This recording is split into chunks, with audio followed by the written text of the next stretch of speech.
Hi, welcome to my studio.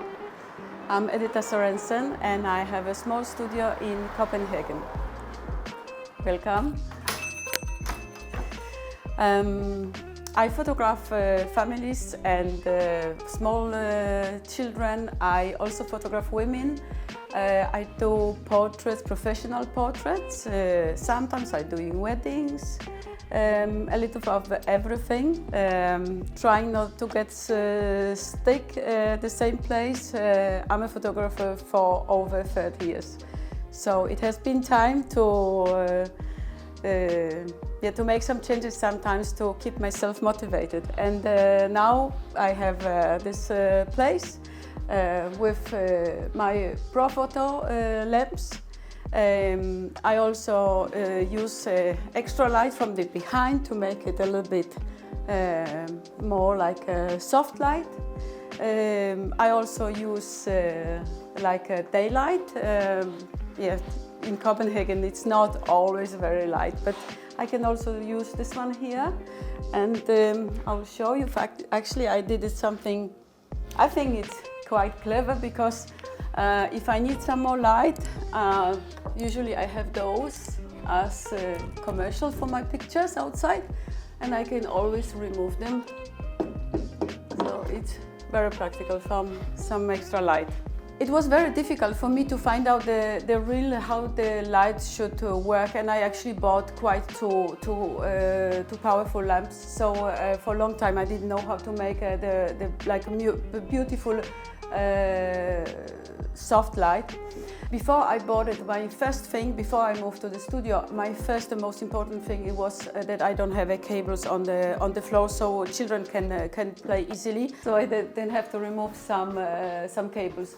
So this system, when I can just move the lamps, it's really wonderful. I'm very happy for it. And then I have one lamp here, but it's just because I bought it for one friend. She was closing the studio and she sold to me. I didn't use it. I tried once or twice, but usually I use this light here and bouncing this one against the V-flat. I have a V-flat here. It was very difficult to find the proper V-flat, and then I bought a sofa, and these two pieces were in the sofa packages. So I basically put the tape, and I have a beautiful V-flat. It's really functioning very well. So I'm basically bouncing the light of this V-flat, and then I'm having the light here as well. When I have a really soft light, and there's also there's many good things with this light, because it's very soft. But sometimes when the children when they are here, it's working pretty well. But when they are coming too close to me, then I also miss something from this side. So it's also kind of important thing to keep them over there. So bigger place will solve my problems as well. Another really great prop is the fan, because actually when I photograph adult women, and if they have and even children, girls, when they have long hair, if just as soon as I'm blowing the hair, they feel more like models. So it is really working really nice. It gives a movement, and they also kind of relax much more. So this is a really good prop. Actually, when I found the place, normally I was thinking that a welcome place should be here, because everywhere it's studio. When you photograph, it's in the back.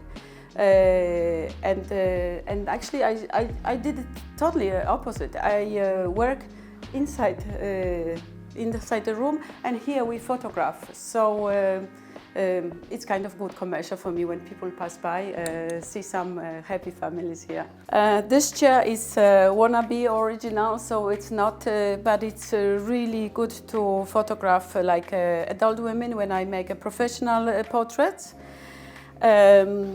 This one I use it on the black background and something I made myself. I just went to like a regular store with you can buy your shelves, and they cut it for me and I painted black. Now I think it would be nicer in wood color.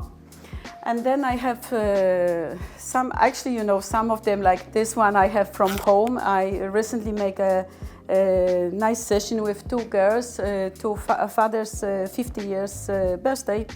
And I basically, as a one prop, I use this one here.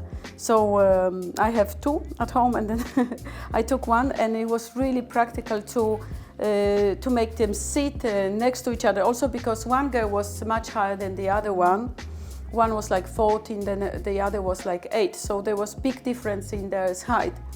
And then basically I could really play a lot of pose just on this little place to make them some funny things. And then a fan also helped because they had long hair, so they really felt like models. Unique personal style and save thousands with our Make Backdrop Masterclass 2.0.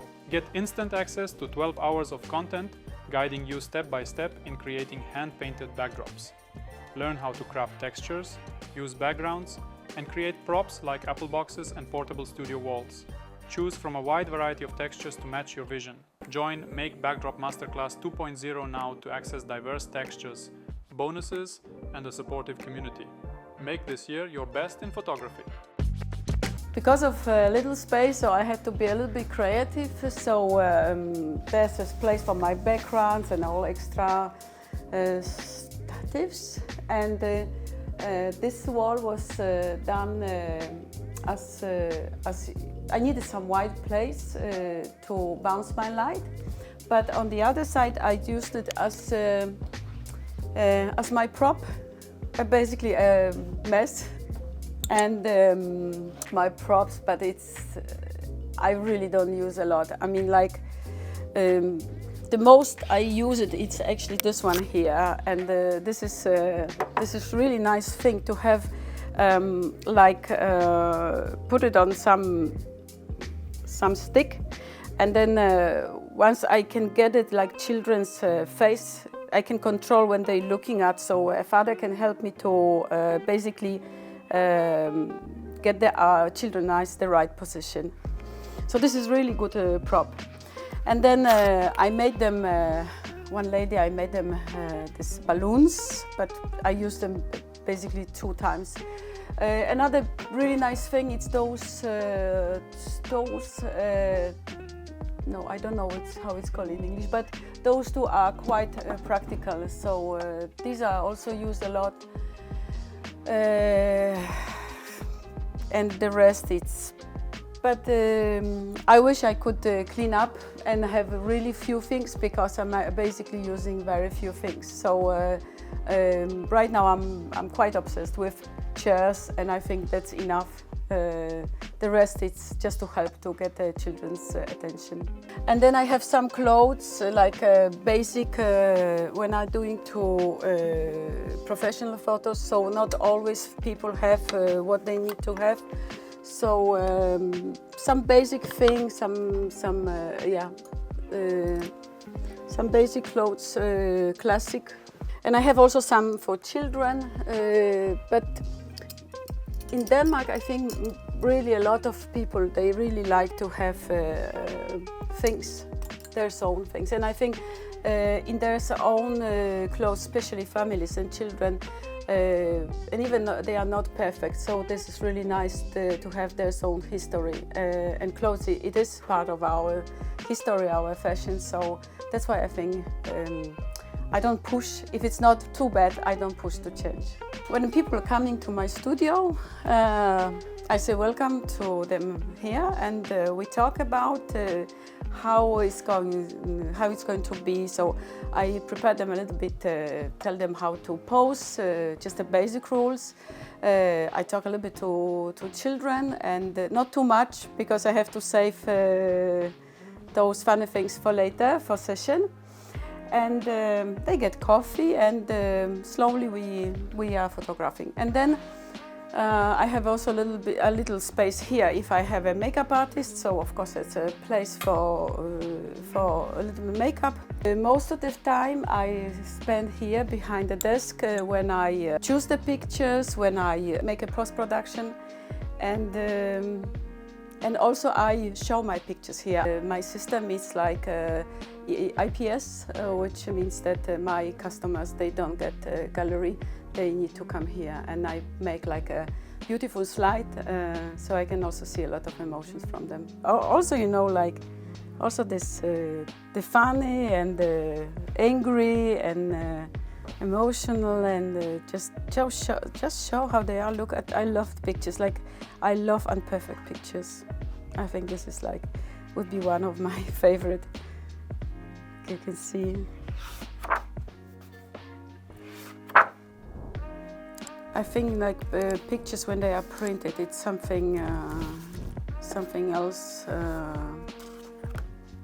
So I do it on paper, really exclusive paper, and they are matte print. It's my favorite. Also, you know, like also this the funny and the angry and emotional, and just show how they are. Look at, I love pictures, like I love imperfect pictures. I think this is like would be one of my favorite.